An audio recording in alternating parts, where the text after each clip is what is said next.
Hey guys, I'm Phil Blanks, welcome to another NPC. So, Metroid Prime 4 was announced at E3, which is just incredible. After the failure of Metroid Other M and the incredibly lackluster reception to Federation Force, it wasn't only easy to think that the series was dead, but it was getting easier to think that maybe that's the way it should be. So to get not just one, but two brand new Metroid games in a single E3 presentation is just crazy. But then a little nugget of info came through. Neither game would be designed by Retro Studios, the previous developer behind the amazing Prime series. And that's kind of a little scary when you think about it. I mean, if Metroid Prime 4 doesn't do well, it really could mark the end of the series. And that's kind of worrying, to be honest, because with all the hype that's already been generated from just a logo already, can Metroid Prime 4 really live up to the expectations that Nintendo, and in turn we, are all creating? So, for those of you who haven't played the Prime games, let's go over them for just a second. Originally on the GameCube, Prime took the Metroid series to the third dimension for the first time, and instead of making it a generic action-adventure, Other M, Retro Studios went for a first-person perspective, which really sounds like a huge departure from the norm, but really, the view itself doesn't make the game Metroid-y or not Metroid-y. It was the labyrinthine areas, the subtle details of the world, the constant use of smart upgrades, and an ever-present but never-in-your-face story that relied on not lengthy story sequences or pointless characters to talk to, but a scan visor that allowed the player to be as interested or as dismissive of the story as they wanted to be, that made the game feel like Metroid. While there were some small issues, like the weird Easter egg hunt required in Prime 1 and 2's endgame, or the weird amount of inconsequential world building that bogged down a lot of Prime 3, the games were a massive hit. With reviewers, that is. Financially, the Prime games didn't do so hot after the first entry, so with a fourth one coming down the road, is it really worth the risk to just pull a new Super Mario Bros. With the Metroid franchise and just bring out yet another Prime game? Sure, it sounds good on paper, bigger worlds, more suits, Samus being a badass, Ridley, more Ridley! But I mean, if that didn't work to bring in the big bucks back then, will it really now? Maybe it's time for Nintendo to Breath of the Wild this shit. Breath of the Wild threw away conceived traditions and norms of the series in search of the essence of what made Zelda, Zelda. It was risky, and some would say way too foolish, but it friggin' paid off, man. So could this approach be what a major entry to the Metroid series really needs for it to take off? So let's take a look at the first Metroid game, simply titled Metroid for the NES. And if you haven't played it, it's easily available on various virtual console servers, it's an unlockable in both of the Game Boy Advance Metroid games, or you could check out my Let's Play of the game to at least get a feel for it. Keep in mind this might have some spoilers to some Metroid games. I don't think that's really a big deal if you're clearly watching something about Metroid, but just a heads up. The three main things I really noticed while replaying the games were hindered exploration, implied story, and isolation. Hindered exploration is the one area that I think most of the Metroid games seem to get right. Nearly every game starts Samus off with very few abilities, or in Prime's case, Samus quickly losing her abilities, and only the most basic ways to traverse her surroundings. Some jumping around, opening regular doors with her arm cannon, and usually early on in the adventure, the ability to morph into a ball to explore smaller tunnels. You're usually always able to explore to some degree, but areas are blocked off until you get better abilities, or weapons, which is fairly straightforward game design.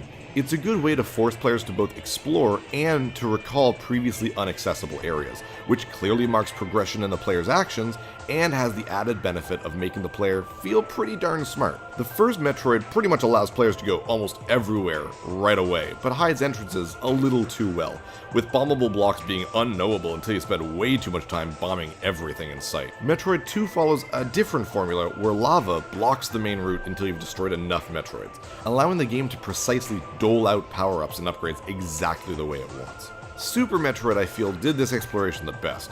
After the initial first 10 minutes or so, you're fairly free to roam around, and every which way there are routes blocked off. Some of these you don't even know what ability you'd need until you get it, and then that aha moment kicks in your brain. And even after getting the ability, it's not even clear which of these pathways is the way to progress the game. Meaning even if you aren't immediately going towards the quote-unquote correct way, the player is still rewarded with small paths or trials that ends with a reward. So the player never feels like they're not progressing. Fusion, Zero Mission, Other M, and to a lesser degree Prime 3 do this in a sort of completely opposite fashion, tunneling the player down routes where it's obvious where you need to go. Fusion, with its heavy-handed narrative that forces Samus into specific sections of the game, Zero Mission with its insane amount of handholding and even a glowing light that tells you exactly where you need to go. And Other M with its disastrously spread out cinematic sequences that not only dictate when Samus is allowed to use things she already has to progress, but actually locks doors leading backwards due to story triggers. It makes the player feel stupid, like the game doesn't trust you to be able to figure out where it needs you to go. A new entry would have to allow the player to fully explore more than just a few tunnels, allow the player to find different areas and not be told whether or not it's fully explorable.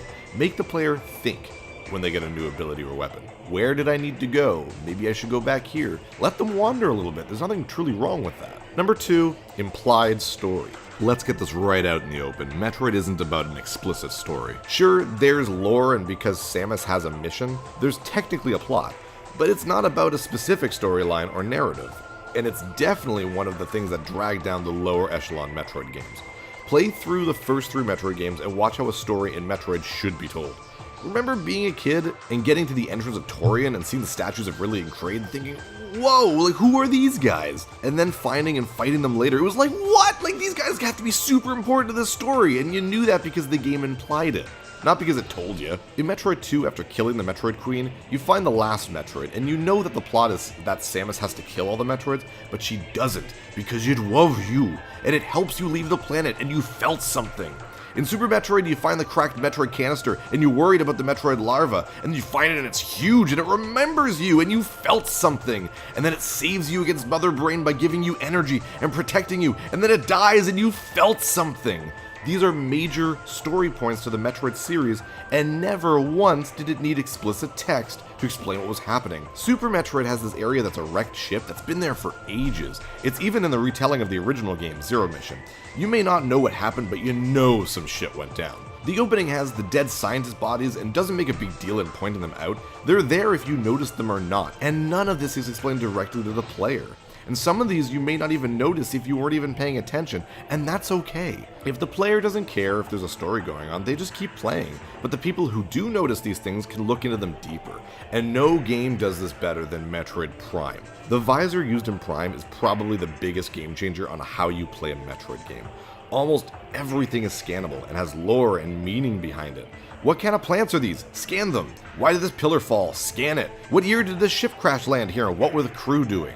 Scan it. None of this is important to simply playing the game, but it's important for those who place ourselves into this universe. And it's so much more interesting than the shoehorned characters from Fusion or Other M or Prime 3.